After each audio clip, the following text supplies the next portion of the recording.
भगवद गीता भारतीय धर्म, दर्शन और साहित्य की एक अमूल्य धरोहर है। यह महाभारत के भीष्म पर्व का हिस्सा है और भगवान श्री कृष्ण द्वारा अर्जुन को दिए गए उपदेशों का संग्रह है। महाभारत के युद्ध के समय जब अर्जुन अपने कर्तव्यों और रिश्तों के बीच उलझ जाते हैं और युद्ध करने से हिचकिचाते हैं, तब भगवान श्री कृष्ण उन्हें जीवन, धर्म, कर्म और आत्मा के वास्तविक स्वरूप का ज्ञान देते हैं। गीता का उपदेश न केवल अर्जुन के लिए था, बल्कि यह समस्त मानव जाति के लिए एक जीवन पथ प्रदर्शक ग्रंथ है। इसमें कर्म, भक्ति, ज्ञान और मोक्ष के सिद्धांतों पर विस्तृत चर्चा की गई है। कर्मयोग, कर्तव्य पालन का महत्व। भगवद गीता का सबसे महत्वपूर्ण संदेश कर्मयोग है। श्री कृष्ण अर्जुन से कहते हैं कि मनुष्य का अधिकार केवल कर्म करने पर है, फल पर नहीं। यह संदेश हमें सिखाता है कि हमें अपने कार्य को पूरी निष्ठा और ईमानदारी से करना चाहिए, बिना यह सोचे कि उसका परिणाम क्या होगा।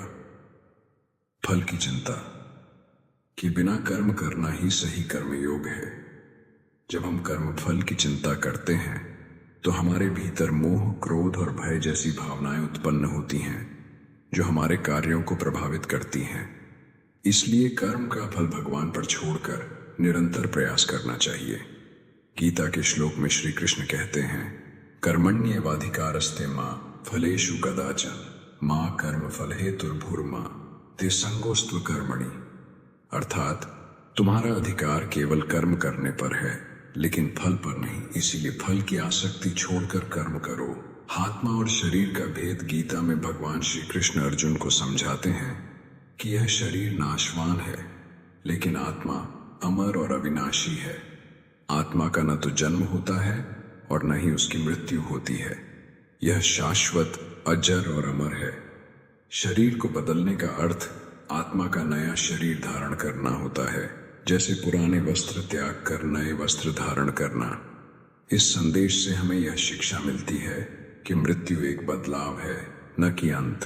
श्री कृष्ण कहते हैं, न जायते म्रियते व कदाचिन नायम भूत्वा भविता व न भूयः अजो नित्य शाश्वतोयम पुराणो न हन्यते हन्यमाने शरीरे। अर्थात आत्मा का न तो जन्म होता है और न मृत्यु। यह अजर अमर है और शरीर के नष्ट होने पर भी आत्मा नष्ट नहीं होती।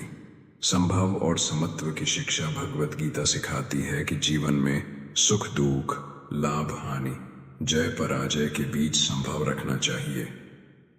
समत्व का अर्थ है कि व्यक्ति को अपने जीवन की परिस्थितियों में संतुलन बनाए रखना चाहिए।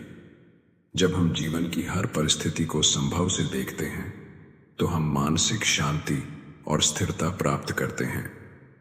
श्री कृष्ण अर्जुन को यह सिखाते हैं कि जीत और हार, सुख और दुख केवल जीवन के दो पहलू हैं और हमें इनमें से किसी भी स्थिति में विचलित नहीं होना चाहिए। श्री कृष्ण कहते हैं, सुख दुखे समय कृत्वा लाभालाभो जया जयो ततो युद्धाय जस्व नैवम पापम अवाप्स्यसे। अर्थात सुख दुख, लाभ हानि और जय पराजय को समान समझकर युद्ध करो, इससे तुम्हें पाप नहीं लगेगा। धर्म और अधर्म का विवेचन भगवद गीता में धर्म और अधर्म का गहन विश्लेषण किया गया है। श्री कृष्ण अर्जुन से कहते हैं कि धर्म का पालन करना हमारा प्रमुख कर्तव्य है। धर्म का अर्थ है सत्य और न्याय के मार्ग पर चलना। मनुष्य को अपने कर्मों को धर्म के अनुसार करना चाहिए और अधर्म से बचना चाहिए। अधर्म वह है जो स्वार्थ, क्रोध, लालच और मोह से प्रेरित होता है। गीता में यह सिखाया गया है कि व्यक्ति को अपने स्वार्थों को त्याग कर केवल धर्म के मार्ग पर चलना चाहिए। गीता कहती है, सर्वधर्मान् परित्यज्य मामेकं शरणं व्रज अहम त्वां सर्व पापेभ्यो मोक्षयिष्यामि मा शुचः। अर्थात सभी धर्मों को त्याग कर केवल मेरी शरण में आओ, मैं तुम्हें सभी पापों से मुक्त कर दूंगा, चिंता मत करो। भक्ति योग, भगवान की भक्ति का मार्ग। भगवद गीता में भक्ति योग पर भी बहुत बल दिया गया है। श्री कृष्ण कहते हैं कि जो व्यक्ति अनन्य भाव से भगवान की भक्ति करता है वह शांति और मोक्ष को प्राप्त कर सकता है। भक्ति का मार्ग भगवान के प्रति समर्पण और विश्वास का मार्ग है। इसमें भक्त अपनी समर्पित भावना के साथ भगवान की शरण में आता है और उनके प्रति अपनी निष्ठा प्रकट करता है।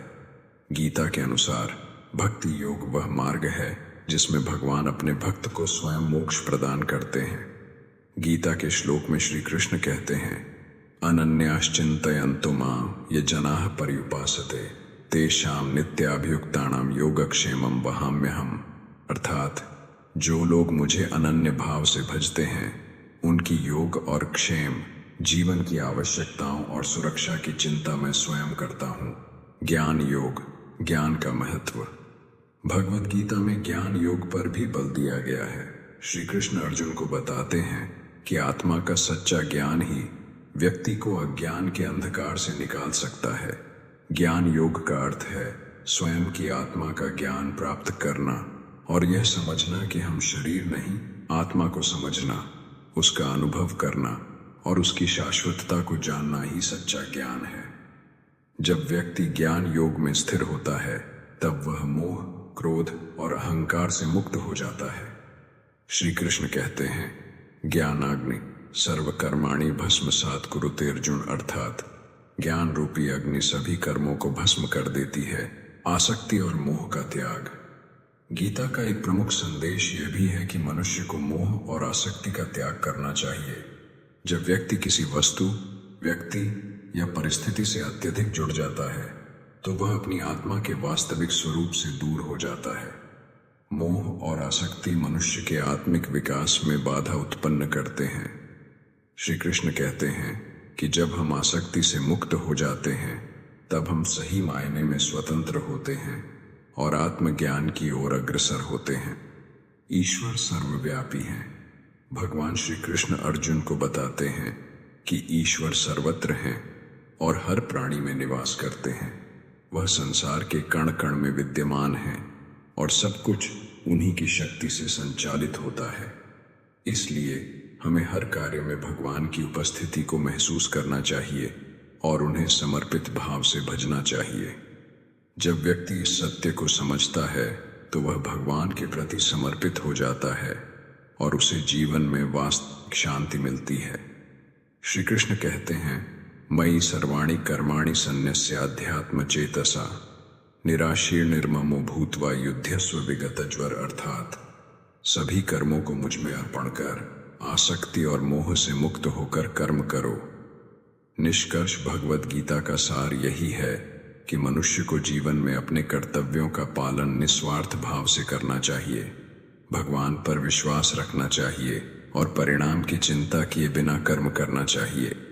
आत्मा अमर है और सच्ची शांति और मोक्ष भगवान की भक्ति, आत्मज्ञान और समर्पण से प्राप्त की जा सकती है।